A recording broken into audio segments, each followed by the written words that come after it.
Hello YouTube, how's everybody doing on this fine Wednesday afternoon? Hope everyone's having a great day. I am here for a couple quick whips. First off, we're going to start with my head to toe winter knits whip. The pattern I'm working on is my striped rim Fair Isle hat. And just trying to cover up the graft just so I'm not, revealing anything. But here's the hat that the model is wearing. I think it's kind of cute. The decreasing part looks like it's going to be fun. Like how the pattern works up in it. So this is just out of curiosity, or to let you know, it's my second recording. Because I recorded it a moment ago thinking I hadn't shown it to you. And the stitch marker was down a significant amount. And I recorded it all, and then I thought, I better go check past WIP videos, because I may have already shown this, and I just didn't think I had. And I had. I was actually pretty far up in the second color work, and now I've actually ended the second color work, and I'm actually on the third color work. Now, the second color work, there's a couple spots, because there's a solid yarn and a speckled yarn.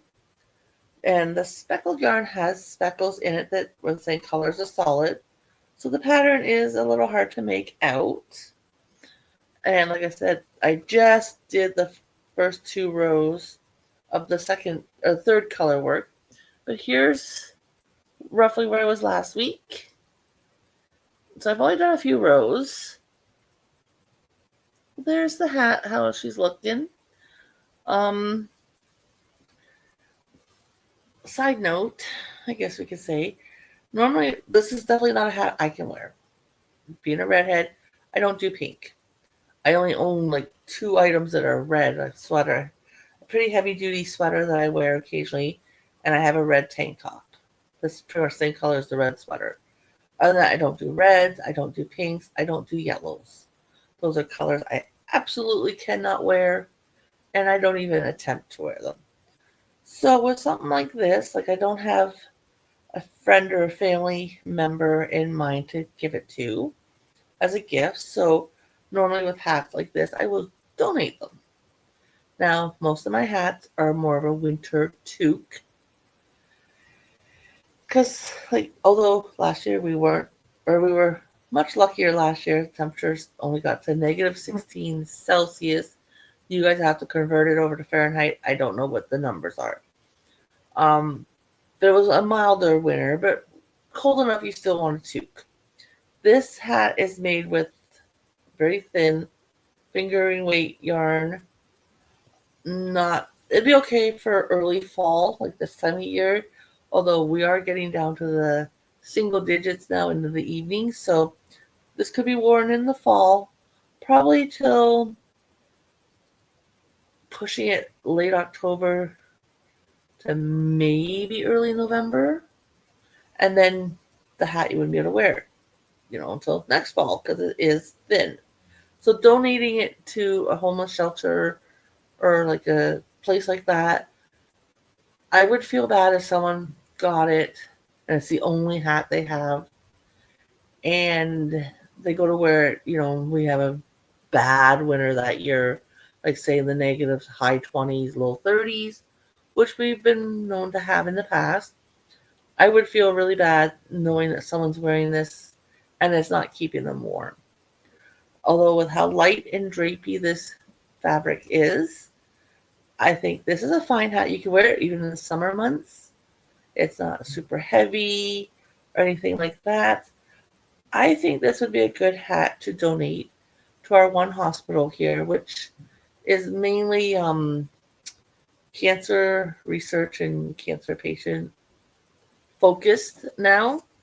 And I'm thinking about getting a hold of them and see if they take donations for the cancer patients.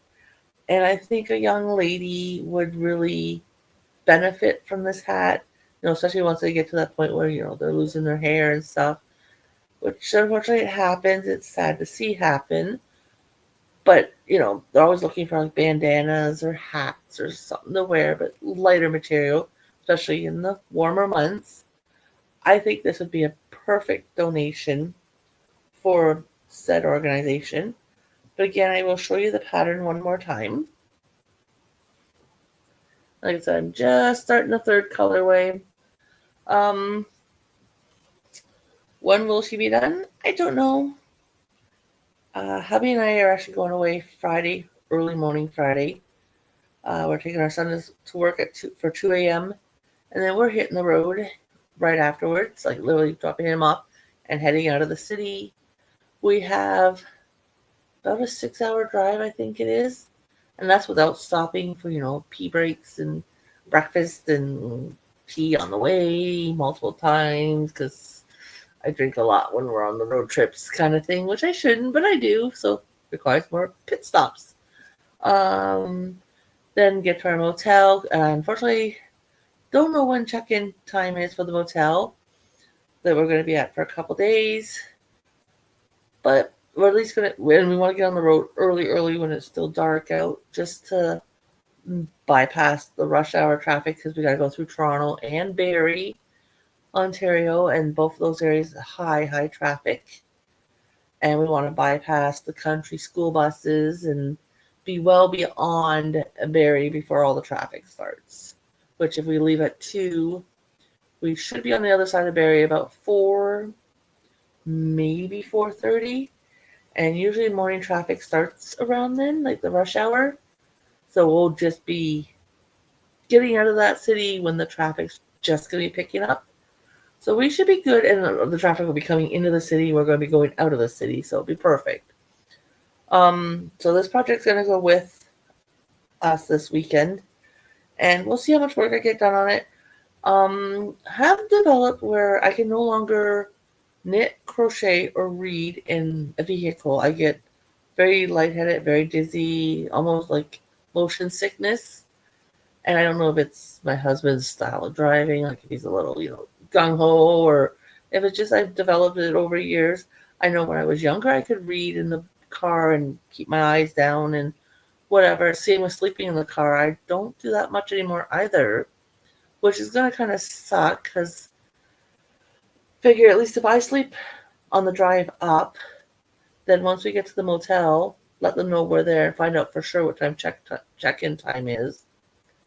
And then let hubby, like if we find out multiple hours before we can check in, then let hubby go back to sleep, like have a sleep, because he's got to work the night before, which he'll get off around 9:30 in the morning, I think it is, or at night, sorry. Then by the time he gets home, well, I guess he gets off at 9, because he gets home usually about 9:30. Then he'll have his dinner. He'll sleep, go to bed probably around 10-ish, sleep till about 1, and then we've got to be out the door by 1:30 to take our son to school, or to work, sorry. So he's only going to get a few hours sleep, and he drives for his job for like 6-7 hours a day. So he's going to be driving up there on lack of sleep. He may at one point on the other side of Barrie say, I've got to pull off the road for an hour, kind of thing. Can you stay up to make sure I get up and no one tries to, rob us or break in our vehicle or anything like that, kind of thing, And we may have to stop at a truck stop somewhere so he can, do a quick power nap. So I'm thinking this project's going to be the one I'm going to take, because the other WIP I'm currently working. We'll stay on this one for a second. In my post, if you don't mind, I have a poll up, which is announcing the next 3 projects in this book. So if you guys wouldn't mind going over and putting your vote in to see what I do next, I'd appreciate that. You don't have to, but if you wouldn't mind, it's more or less just a surprise for me to see what you guys pick and what I'm making next. I am intending to make everything in the book, but let's make it entertainment for Tammy. So the other project I'm working on, you guys have not seen it yet. I totally forgot about this make-along. Now, I participated last year, and last year they did it slightly different than this year. They only ran it for the month of October last year, and it was the Decade Divas. And the years that were picked was the 1940s, the 1950s, the 1960s, and the 1980s. No one picked the 1970s. And I did make a project each week. I made a project for each decade. Found out, oh, you only need to make one to be entered. You don't get 4 entries for making 4 projects. But hey, I still had fun. I made something for every decade. I enjoyed it. Well, this year they're doing it over 2 months, so September and October. And they're just doing the 1970s. Only the 1970s. 1 entry per person. They've got multiple crafters participating and making an item. And I thought, okay, I know the 1970s color scheme was a lot of yellows, oranges, greens, that kind of colorway, which I don't really have much of anything in my stash, significant enough to make anything. Don't know what I would have made with those colors anyhow, but didn't have much to work with it. So I thought, okay, another very common thing from that era was ponchos. I thought, especially the granny square style ponchos, and usually with the fringe hanging down from them. So I thought I could make a poncho, but what color am I going to use? Gotta kind of give it that vibe of the 70s if I can. And then I thought I'd make it adult size and I wouldn't add the fringe to it, but that's a possibility. But I thought I've got a really nice poncho here at home that I wear occasionally, and I have a granny square poncho I have at the camper that I made. So I thought, I don't want to make another poncho. I don't need a third one by no means. And not many people are into the poncho style nowadays. If I make it for a young child, maybe I could find an owner for it. And I didn't think I could. So I thought, okay, what else can I make with granny squares? I thought, I've seen like the granny square put together. Like I didn't want to do a blanket. That I knew. I don't have the supplies for particular colors. Didn't want to do another granny square blanket. So that was definitely out. Off the table. Wasn't even going to consider it. But then I thought, okay, clothing wise, like I said, there's the poncho. Didn't want to really do it. Well, I'm a plus size person, so I didn't really want to make like granny square shorts or pants. The shorts I'd probably wear, especially if they're a little bit longer, like not the shorty shorts, but a little bit longer. I'd probably wear them, but you still gotta wear something underneath them or line them or something like that. And I thought, that's more work than I'm willing to put into a pair of shorts that I may wear only occasionally. I've seen different poncho or granny square tops. I've seen multiple different styled granny square sweaters. But then again, it's the supplies. I know you could do it where you use whatever and like, your scraps and such. I've never been a fan of that look with granny squares. If you've seen anything I've done in granny squares in the past, I usually have a color work theme and kind of like in order and stuff like that. Like the last bag I made with granny squares, all the centers were the exact same color. Round 2 was all the same color. Round 3, round 4, round 5, all the way to the end kind of thing. We're all the same color.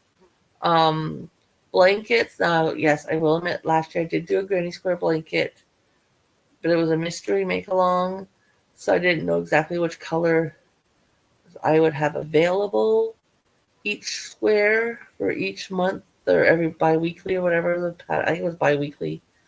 So, yeah, that one, the colors are kind of sporadic here and there and may not go together with the square beside it. But, like, for example, if you've seen the show Roseanne or the Connors, same family, just years later, they had that big, huge granny square blanket that sits on the back of their couch. It's been there since episode 1, season 1. If you look at it, the squares, all the colors are Mod Podge, this color, that color. I'm not a fan of it. So not a fan of that look. So I thought, okay, I actually need enough color or colors to do a repetitive pattern of some kind. So the item I'm making involves 3 granny squares. They're 10 rounds each. 2 of the granny squares And I did this for a reason, so that when the third one was, well, technically the second one I made, but two of them, the square 1 and square 3, the centers are white. So all the odd rows were white. The even rows were the color work. And then square 2 I made, the center was colored work. So that made all the odd rows color and the evens white. So that when I butt up the evenings of square 1 and 2, or square 2 and 3, one side's white, one side's colored. So what am I making? Now I've finished putting them all together. I have done a couple of rounds of single crochet. I don't know exactly how many more. I may put one more round on it, looking at it. But so far, this is what I got for a bag. Sorry about that. Try this again. So we got square 1 here, right here. Nope, sorry, this one here is actually square 1. Done with the green as the outside color. Then the one here at the bottom is square 2. And the one over here with green in the middle is square 3. So I think I'm going to do one more round, like I said, with the white. I do have a pillow casing, which is inside out. And if you look on the inside of which would have been the outside of the pillow casing, this is kind of what it looks like. I don't know how well you guys can see the little squares, which will be the inside of the bag. So I've got to put this inside the bag, figure a nice 3/4 of an inch or so above the bag cut, so I can cut it for the diagonal to go up all the way up to both corners. And I'm going to actually line this bag. I have never lined a bag before. And then I'm just going to have it stitched into probably the second row or so. Actually, I'll probably do it in the first row where the second stitch or the row was put in. It's like you pull it over enough. There's a little bit of a gap in each one. And that's where I'm going to stitch it all in. So that will be time consuming, but I'm willing to do it. And then I'm going to do a strap. I find for me, strap wise, I like doing like a Tunisian stitch. It's just a simple Tunisian stitch. I find it doesn't stretch as much. So I do have that bag on the go. Like I said, I like it. The colors are kind of funky. I know the pinks and the purples really don't give you the vibe of the 70s, but it's the fact it's a granny square. So that's where I'm drawing my inspiration for the 70s. This will probably be another bag. I know this will be like bag 3 this year. I'm keeping probably for myself. I'm going to do a little strap that will go over, and then haven't gone through my buttons yet. So I don't know what button I'll have it so the strap can attach to. But those are my WIPs. Tomorrow, I will have another video out for you guys for things we're making Thursday. And I know normally I only do one new item per month. And at the end of the month, I show you kind of like a little slideshow of what I've made in the past and tell you what the next month's theme is. Well, the reason I have a video for tomorrow, even though I already showed you guys my octopus I made, which is also done with the same yarn this bag's made, and the one ear headphone or ear headband type thing I made. Well, the item, I guess I could show you what was left of that yarn. This is what I've left of it, by the way, which is the Super Saver Bitty Stripes yarn. So she's pretty wonky. There's one repeat left plus a little bit. And the reason it's so loosey-goosey and only one plus a little bit of repeat, because there was 2 plus a little repeat until I made a new item yesterday, which did not intend on making, until I found another YouTuber I was not following that doesn't make along every month. And I thought, okay, let's see what this is all about, because I love doing make-alongs, as you guys well know. And I found out what this month's theme was, and I thought, oh yeah, I'm making it. Let's go find a pattern for it. You know, you could do whatever, make your own or find an existing pattern. So that's what I went and did, and I made it out of this Super Saver striped yarn, and you guys will see it tomorrow. So stick around for that video. Again, if you guys wouldn't mind, go over to my post, put a vote in. I don't check the post throughout the time it's running. It stays up until Friday. So whatever Friday I show the finished hat with all the ends sewn in, and believe me, there is a lot of ends because of all the color work and some ends on the side. So it's going to be a bit of a time yet before this is even remotely close to being done. So the poll will stay up until whatever Friday the hat's shown in a finished object video. And then I will announce the winner of the current poll and announce the poll that goes up then for the new items to vote on. So yeah, please, like I said, I don't check it throughout the time. I have no idea if there's been any votes at all, how many, which items winning. Like I said, I don't really care because I am going to make everything in the book. It's just entertainment for me to see what you guys pick. And there's been a few times like I'll post the 3 items thinking, oh, I think this one's going to be the one that's going to win. And then you guys shock me. And it's the item I totally thought would not win out of the 3. Like, obviously, there's 2 out of the 3 I thought wouldn't win. But one I really thought wouldn't win. And it's been a winner a couple times. So, I'm getting cotton mouth, dry mouth, talking too much. Have a good day, everybody. I will see you tomorrow. And then again next week sometime. Thanks, guys, for watching, and see you all later.